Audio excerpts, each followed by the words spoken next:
নমস্কার, জয় রাধে, রাধেশ্যাম, রাধে রাধে। বিশ্বের সৃষ্টির স্মৃতি লয়কর্তা হলেন তিনি। আসুন আমরা আমাদের হৃদয়ের মধ্যে সেই পরমাত্মা ধ্যান করি, যিনি সমস্ত সুখের উৎস, সমস্ত জ্ঞানের লক্ষ্য, যাকে দেবতারাও পেতে চান, যিনি নিজে অচল থেকে সমস্ত বিশ্বকে চালান। বিশ্বের সৃষ্টির স্মৃতি লয়কর্তা তিনি, অর্থাৎ ঈশ্বর।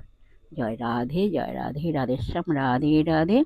জয় বৃন্দাবন বিহারী লাল কি জয়, কৃষ্ণ কানাইয়া লাল কি জয়। জয় রাধে, রাধেশ্যাম, রাধে রাধে।